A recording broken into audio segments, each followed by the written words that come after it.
Hello, New Hampshire. I'm Dan Wise, and this is my first show as host of Senior Speaks, replacing Karen Dorsch, who has moved to the Midwest after a number of years hosting the show here. I am an AARP volunteer living in Concord. I began my career as a newspaper reporter in a variety of places, mostly in New Jersey, and ended up here in New Hampshire in 1986. Working with the written word, as you can see, I am new to working in front of the camera, so please be patient with me. Shortly after arriving in New Hampshire, I became familiar with the presidential primary, and I was fascinated with the role it plays in the culture of New Hampshire. The primary is not just about politics, it's about people. And there's probably no person more aware of that than my guest, Jim Cole, who is was the staff photographer for the Associated Press for some 30 plus years. Welcome to Senior Speaks, Jim. Thank you. Thanks for having me, and thank you, New Hampshire. It's my pleasure. So, Jim, you retired in 2016, but you covered 30 plus years of primaries in New Hampshire. How important to your job was that? How did you really look forward to it? What was your attitude about it? I thought it was a great opportunity, and one of the things I said to myself when I got my first job at Foster's was that I'm going to work at least one New Hampshire primary and see how it goes and make my decisions on my goals in life and career from there. And after the first one, I had so much fun I didn't leave. Yeah. So what was it like covering the primary well before the primary date, 16 months, a year before the primary? What was that like? And the candidates then were really on target to see if they could see as many of the voters as they could in any way they could. They would do house parties, they would do diners, a slew of things, any way they could. Let me show some. Yeah, let's show some of these examples, yeah. This is Mike Dukakis standing on a chair meeting people in Concord on first night back in the 80s. Another classic. Who's that guy? Is our president right now, Joe Biden, at a house party speaking with people loading the stairs to see him. And then and they also would do kind of emblematic New Hampshire things, right? Yep. And then Gary Hart took the opportunity to climb Mount Washington. Back then, candidates would do anything they could do to get published in the paper. Anytime they could make ink, which is a way for them to get to meet the voters, was what they wanted to do.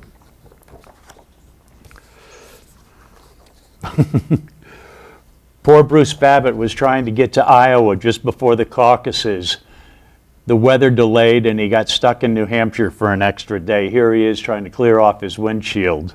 Yeah, Bruce Babbitt, I remember him well because that was the 1988 primary, and I, for the first time, worked for a political candidate. And Bruce Babbitt came in, I think, 7 out of 8 in that particular primary. But he was a great guy. I got to shake hands with him and everything. But yeah, this was going back a bit ways. That's Mondale, isn't it? They would do anything. Mondale went to a hairstyle. I don't even know what you call it when women do their hair and get underneath the hair dryer. But Mondale shaking hands with people who are getting their hair done. So now, how do things change when you get to the period where we have been for the past month or so?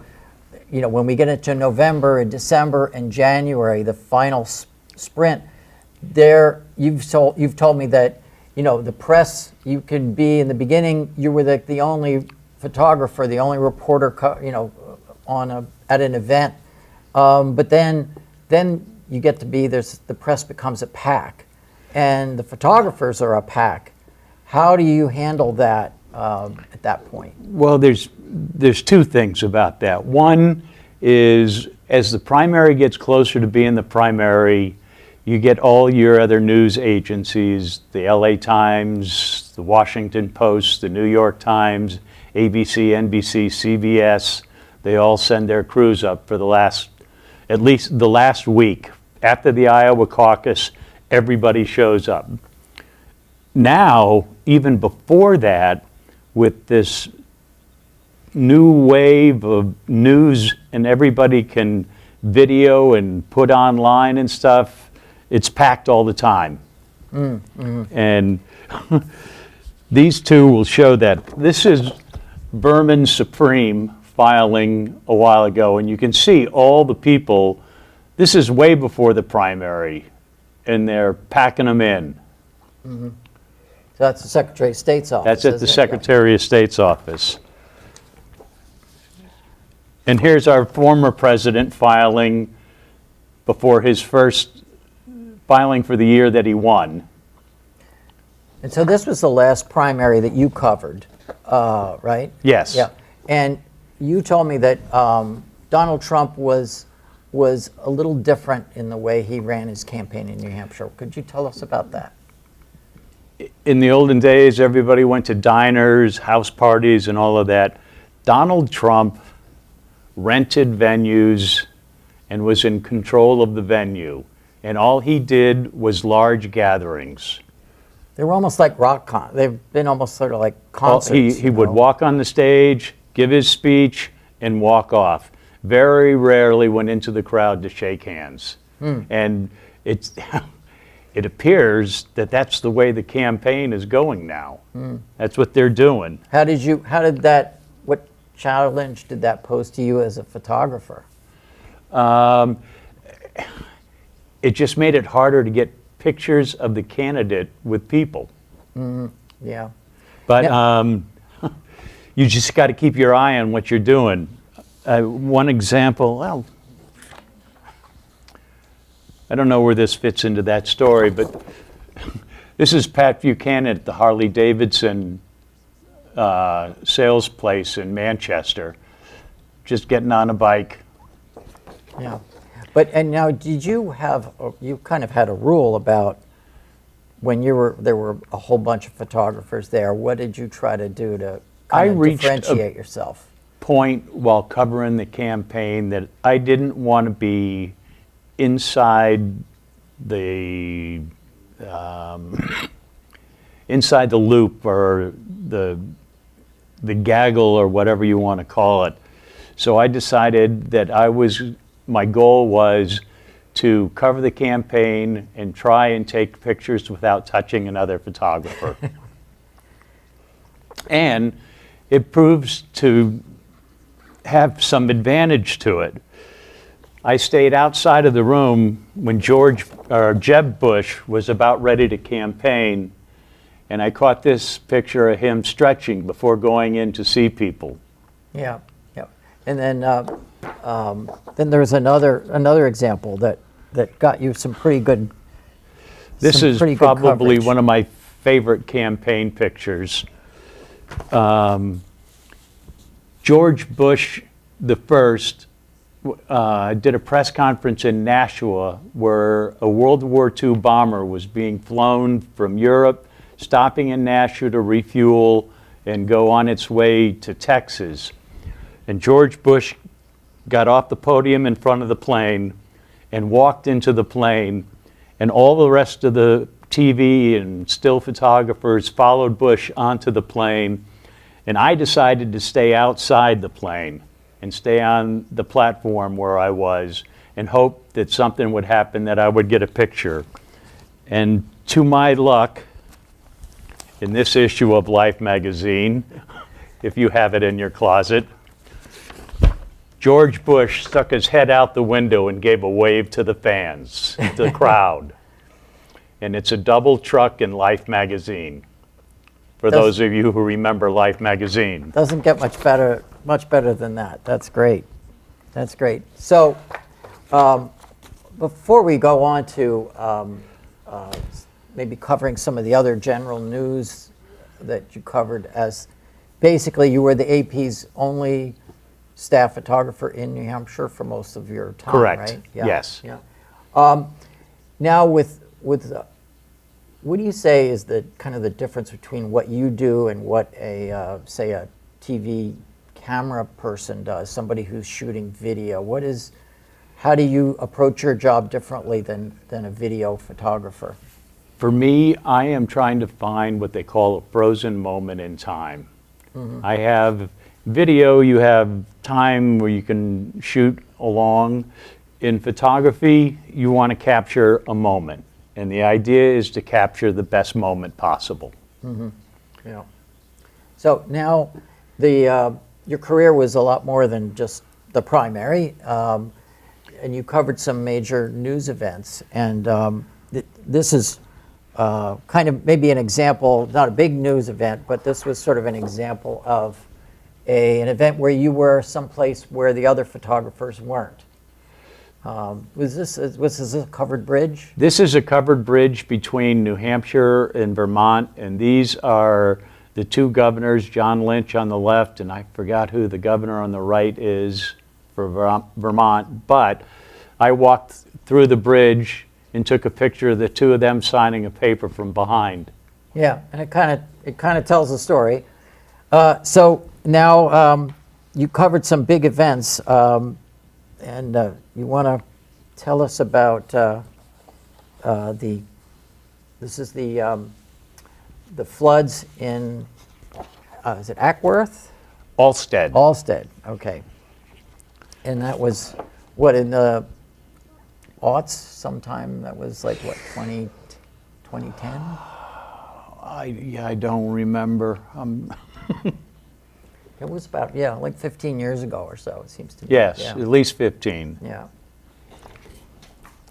And what were were there some difficulties or challenges that you faced in Just hard. getting out there and getting It was around? hard getting there and then trying to find your way to where things were. Mm-hmm. I mean, you couldn't drive, you had to walk. Although the first morning that we could get there and move around, I showed up and Governor Lynch was there with the state police helicopter, and he told me to jump in and go ahead. Mm-hmm. Yeah, that really shows the scale of it.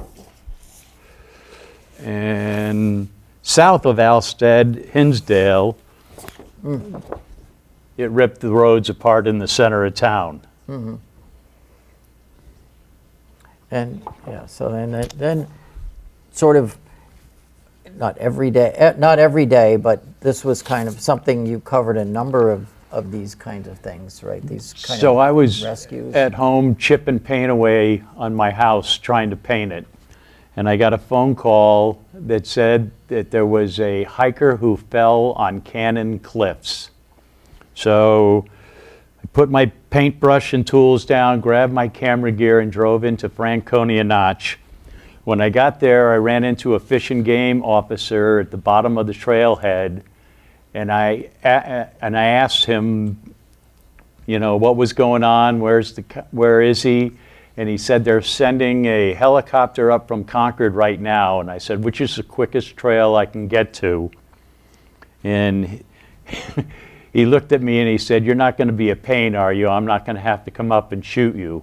And I said, no, sir, I'll be like a wedding photographer. You won't even know I was there. So I climbed up and I found where they were carrying this poor Dartmouth student down. And the helicopter came in and it landed gracefully with one pod on the rock, and they slid him into the helicopter. He has survived. That's quite a shot to be in that place. That's not like some press photo op. No, it was That was definitely a lot of climbing and a lot of being in the right more place. than a half-mile hike uphill. Now this, let's see. So Which this one do you was want to the, do next? Well, let's see. Well, why don't you tell me about this one? This was another mountain rescue, and this was done earlier in your career? So within my first half year, 2 hikers in the middle of, I think it was January, were ice climbing Huntington Ravine on Mount Washington, and they didn't return to the base camp at the end of their first day. They were figured lost. The temperature at night got to 30 degrees below zero, and they spent 3 nights on the top of the mountain. They built themselves little snow caves, and a snowshoer who was walking in the Great Gulf area noticed tracks and found Hugh Herr and Jeff Batzer. I went to the press, they had a press conference in the morning where Jeff hugged his mother, and I got that picture. I went back to the hotel, processed my film, and then I went back and I asked if I could see his feet. And he moved the curtain, the sheets back, and this is what he looked like. Both of them both lost both legs. Wow.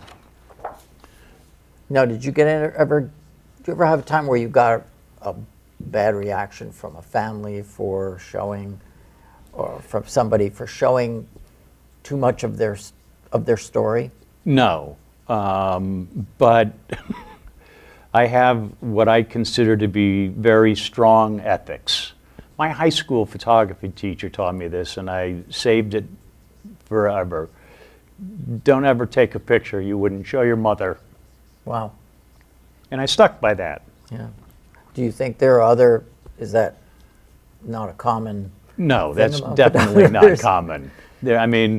There are those who, they're like ambulance chasers, and they go for the blood and guts. I'm not, that's not my. Now this one, I'm going to go to you wanna this show one that? next. Okay. This is another search and rescue that didn't come out so well. This was a UNH student who was found frozen to death on Jefferson Mountain. This is them taking him out in the morning. I hiked halfway up the trail, and this is what I found. So sometimes it's a matter of anticipating where they're going to be, where somebody's Yes. going to be, or to take pictures. I know the state pretty well.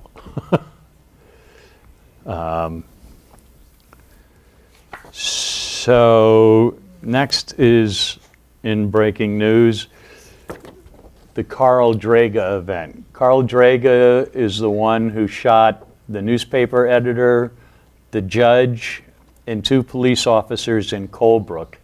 And when they searched his house, they found this array of bombs ready to go. Very chilling. All right. Oh, this, yeah. Before I get to that one, this is a search and rescue team trying to figure out where they're going to go in the morning to search for somebody who's been missing for 2 days. It just was a really nice light. Now, did you, on that particular story, did you stay up Yes. all night with them? No, I pretty didn't much? stay up all night. I checked into one of the hotels in North Conway. Yep. So when I was finishing up in Colebrook with Draga, I got a call in the morning that a police officer had been shot and killed. It would have been Jeremy Sharon.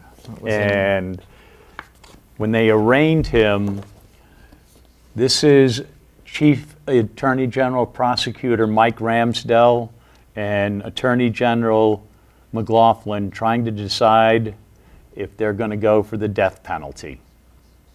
Yeah. Yeah. Now, what did you do on slow news days? What did you see your role as, and what did your guys at AP, the people at AP, On what did slow you do? news days, I kind of figured there's something out there every day. You can, if you think hard enough, you can find something. My slow news day file.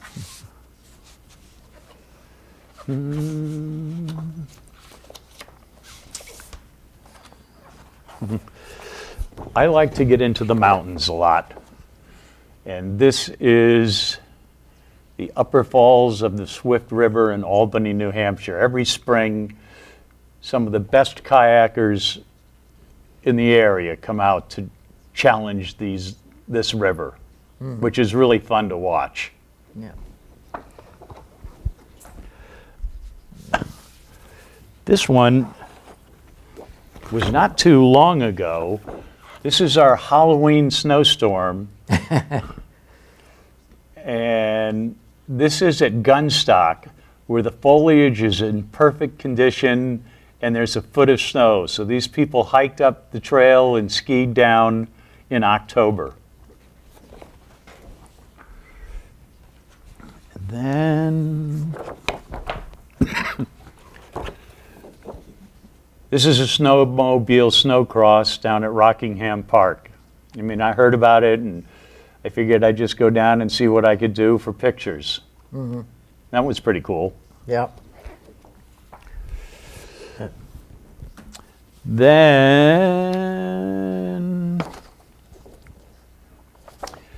there was an air show coming to Concord, and this guy was trying to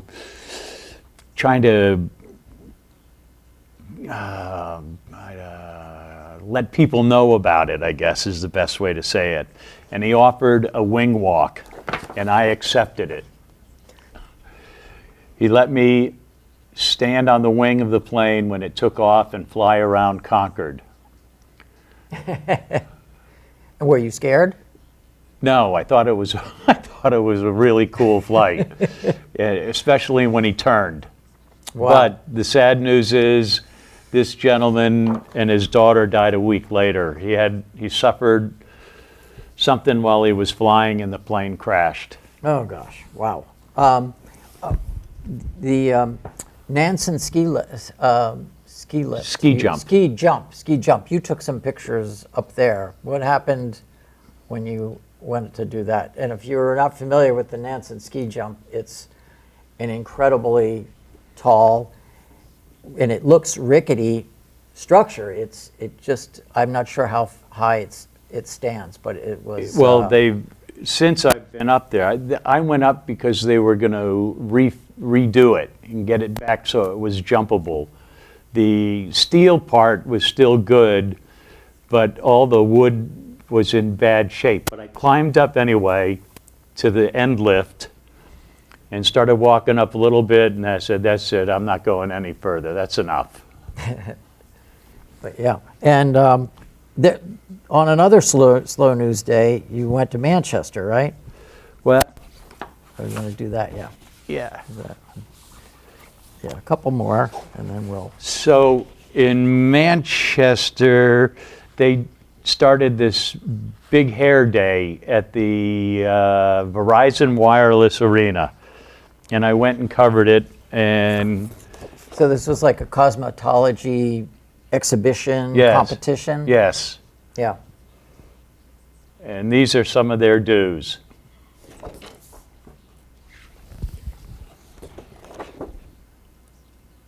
That's great. Yeah. So that's all hair there, right? Covering her. It's some Or of it. extension. It's all real hair, but it's extensions. It's yes. extensions. Okay. All right. Yeah. Let's do that. Let's do that one, and then I want to ask you a couple other quick questions. So before they put nuclear into it, this is inside the Unit 1 reactor at the Seabrook Nuclear Power Plant. They allowed me to go in and climb up into the catwalk and walk around and shoot down into it.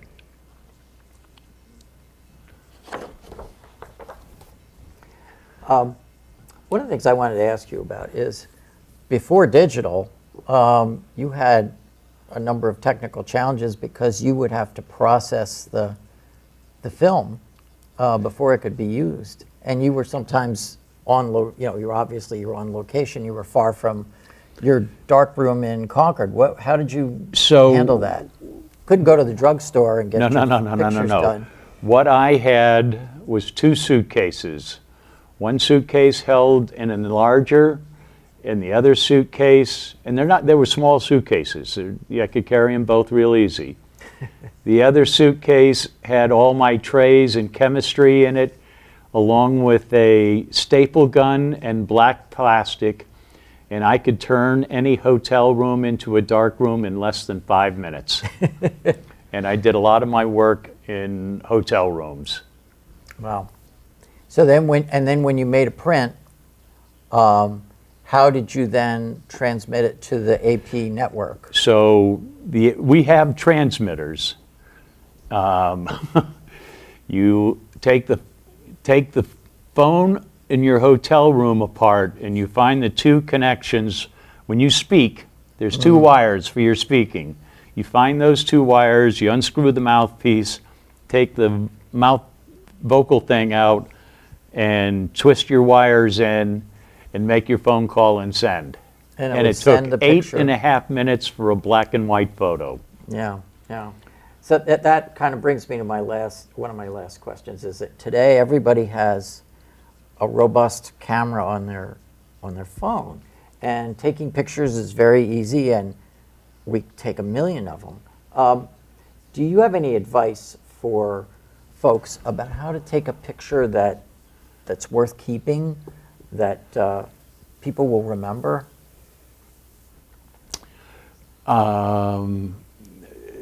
That's a wide question. I mean, photos that are worth keeping, I would definitely say family and friends are always worth keeping. Mm-hmm. If you're out there and trying to make art, I just wish you the best of luck. I don't know what else to say. I mean, everybody's taking pictures and videos, and there's just not enough time for everybody to see everything everybody shoots. Yeah, I know, it's a big issue. The other thing I wanted to ask you was that as the only photographer for the AP, did you feel a responsibility for representing a genuine picture of New Hampshire to the world? Did you see that as kind of part of your job? And how did you put that into effect, if that is true? The only thing, excuse me, the only way I can answer that is to do the best you can do with pictures and always be truthful. Mm-hmm. I mean, don't make something up that's not there. Yeah. And the same goes with words. I mean, news has got to be what news is.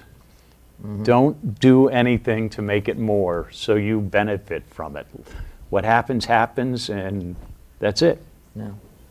Well, good. Well, thank you, Jim, very much for coming in, and it was a blast. I've known you, seen you in many places, and known you for years, and it was great to kind of share with folks your pictures and some of your stories. And I want to thank the folks here at Concord Community TV. I want to thank AARP and you, the viewers. And I also want to say that if you have ideas for guests or other topics for Senior Speaks, please send them to our address, which is nh@aarp.org. And I look forward to seeing you next month. Thanks again, Jim. Thank you.